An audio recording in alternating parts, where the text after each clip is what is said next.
the better execution as we go into the Land of Dawn. Let's go, ladies and gentlemen. Here we are in the Land of Dawn. Aura versus Onic, game number 1 as both of the junglers go for their natural start. Skyrie taking 2 of the creeps at once with that Balman. You know, just maximizing that Demon Slayer and the Balman in the jungle. But, Kabuki's already coming in. He doesn't get the orange buff, however. Kyrie's still able to pick it up even without the retribution. Very gambling play. It was a gamble, right? To use that retribution or not. But Kabuki already here in the early game, getting hooked by Samo. But remember, Samo still has that flicker, forced to flicker away. And yeah, that is one spell forced by the side of our fire. Our fire here, they're making complete use of their early game for sure. They're pressuring the lanes, and look at Fluffy already just scoring the jungle, trying to make sure that he does get in the way of Kyrie. Onic though, their response is really well, but Onic, Godiva as well as Fluffy, they're trying to find info for Kabuki. Kyrie with the retribution seals the deal, gets the purple buff. Godiva gonna get taken down, and that's Kyrie taking first blood. Kabuki, however, able to get the compensation necessary, but look at CW, and Kyrie picks it up with a lethal counter. The audience prediction by TikTok favors Aura, but in the game right now, it's Onic wreaking havoc. Onic Esports, they are not messing around here, and Kyrie takes no time to do an invade high, trying to do anything he can with this Beatrix, but it seems like for now it is still Onic Esports controlling the game, controlling the tempo as well. Retribution is going to be there from Kabuki. He jumps in onto 3 members. But again, Samo, he's putting so much pressure on Aura Fire in the early game with the Franco hooks, actually baiting out the retribution right as the turtle spawns in. So Onic will have a slight advantage coming into this first turtle fight. This is why picking a fighter into the assassin is actually such a great play by Onic Esports. They can actually match the aggression in the early game, and now Boots initiates for the side of Onic Esports. Yeah, both teams still again just hovering around this turtle as Facehugger puts down the Mystic Field and the Dawning Light as well to provide a little bit of poke, but still, Aura don't have any response to this play. It's going to be a free turtle. Kyrie didn't even use the retribution. The lethal counter was all he needed to secure the turtle by the Samsung Galaxy A-Series. But look at CW. He's able to get the kill onto Kabuki with his second ability, pinning Kabuki onto the wall. High picks up the kill, but again, Aura not getting these efficient trades. Man, that is the Electro Flash comes into play. That Electro Flash restores 30% physical attack HP. So yeah, I think that Electro Flash just comes into clutch, Arashi. And speaking of emblems right here, Kabuki also has the killing spree, right? So if he is alone, he gets an advantage. But Onic has been playing together as a team. They're always trying to go into these skirmishes with 2 members, with the 3 members. So he's not getting full efficiency at all for that emblem. And he's struggling to match Kyrie, who is getting full value from the faster clearing on that Balman. And this is already a very different Aura. Usually when Aura gets the Fanny, they dominate in the early stage. Yeah, and Onic Esports, they are managing not just to deflect the movements from the side of Aura Fire, but they are winning. Godiva there. A slight mismechanic perhaps, pop that flicker, and it seems like Aura Fire, they are losing their control and as well as tempo here in the 3rd minute. We'll have to see Esmeralda. Getting junked here. 2 members is on him, and he will fall.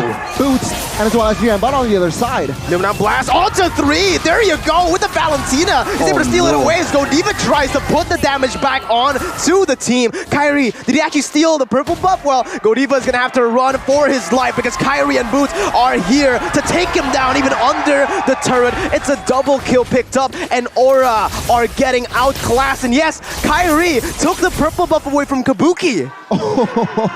Already here in the 4th minute, but Falling Storm here just to deal a little bit of damage. Now, their main focus for side of Aura Fire is to clear the mid side, which of course with that ult from Xavier, they will manage to do so.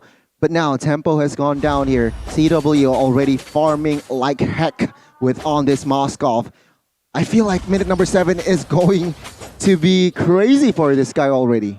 Well, fun fact by Grab here, Onic and Aura Fire are the 2 teams that has not been defeated in MPL ID Season 10. And right now it is on the side of Onic Esports, the tempo of the game that is.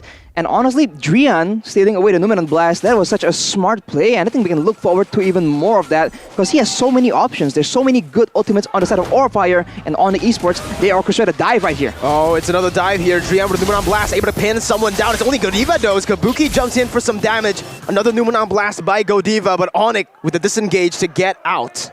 Man, oh man, it's a very, very, I don't know. It seems like Onic Esports, they are controlling the game here. But what can Aura do here at this stage, Arashi? You have to wait here as a 3v2 situation bot side. Another dive. Samo taking the turret here. Yeah, Samo just pushing them off, putting some pressure down as he goes for an Iron Hook. He actually gets the Beatrix there down below, and the Beatrix will be taken down. No, he just gets out barely, but CW is able to chase him down. Dawning Light onto 3, and that's Kabuki coming in with the damage. Not enough. CW with the Spear of Misery, just not letting Kabuki play the game. Fluffy though, jumping with the Falling Star Moon onto CW. That's gonna be the Monon's Blast by Drian. Actually very nicely placed onto Fluffy as CW makes his escape. Boots as well comes in for the knockout strike, and Kyrie picks it up with the lethal counter. CW, he gets out, and Kabuki is gonna get taken down. Onic, clinical display. Debated. I mean, all of them Aura members, they are trying to desperately get that kill. But it seems like the teamwork, the synergy, the coordination from Onic Esports, it's just too much.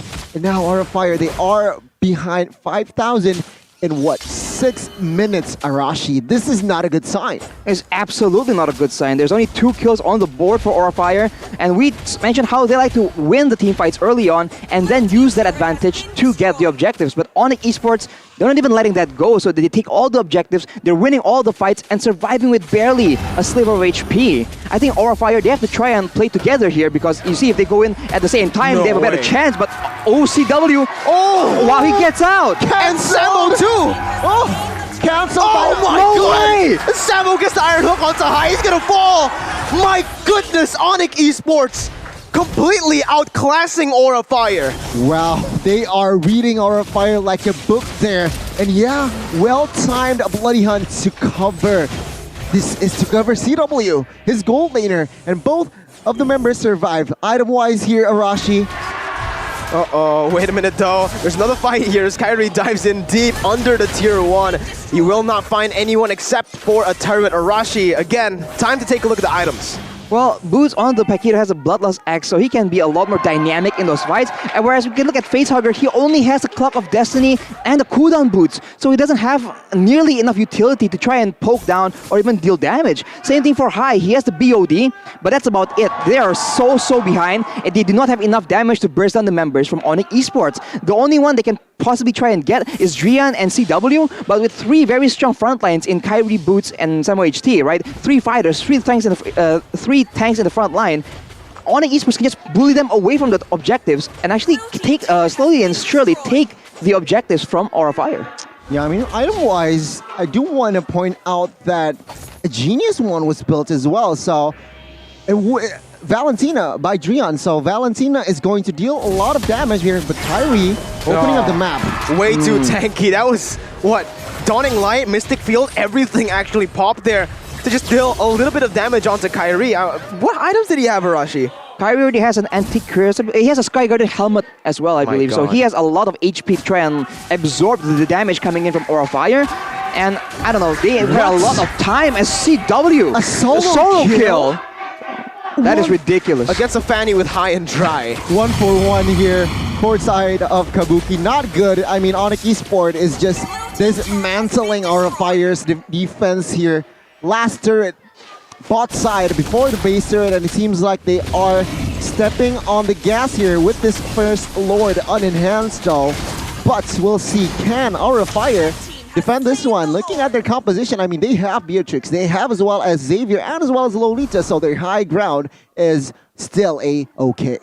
Facehugger has the Enchanted Talisman built right now, so a lot more cooldown reduction, a lot more regeneration on that mana that he needs to clear those waves. But the question is, how long will that last? Because Onic Esports, all they have to do is bully the members of Aura away. Wow. Deny everything just like that, and then once Aura is on the back foot, they rely on Samo to get a hook, and Aura will be already moving backwards, and they won't be, available to try and save their comrades.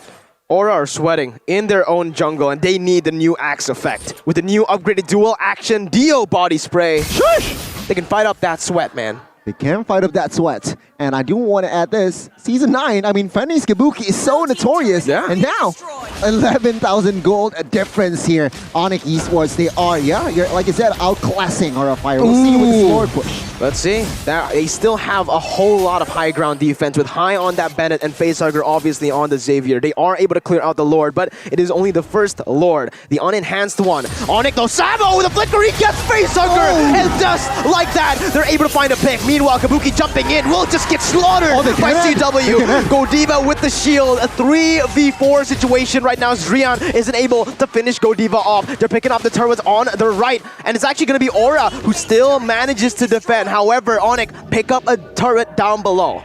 Okay, one base turret falls here. Two structures left for the side of Aura Fire. Still the base expose the base, but now Onic Esports. Oh, Nonian Blast by Drian will not connect on towards anyone. Aura Fire still holding on here. High. Finally, after a long time, he secures that Hunter Strike. So there's penetration, but we'll have to see here. Is it too late? Instant replay by the Samsung Galaxy A series right here, and look at Onic. They just control the waves, and Samo, understanding that now Aura is looking for to dodge away from the Iron Hook, he just goes in with the flicker and completely catches Aura Fire off guard, and the instant follow-up by Onic Esports is just deadly, man. Aura Fire, they need to find a solution, because right now, they're just waiting for the members of Onic Esports to get the value play, and then they react always just slightly too late. Damage dealt by Axe here shows Drian is doing a lot of damage, but so is Boots. And Facehugger on that Savior with a lot of poke. He is still all the way down, even below CW. Yeah, Godiva gonna get hooked, instantly bursted down here, and wait, Godiva actually still managing to survive there with the Dawning Light to help him out. But yeah, Kabuki, I was right, alright. So I gasped earlier when you were analyzing Arashi because Drian took Kabuki's purple buff away.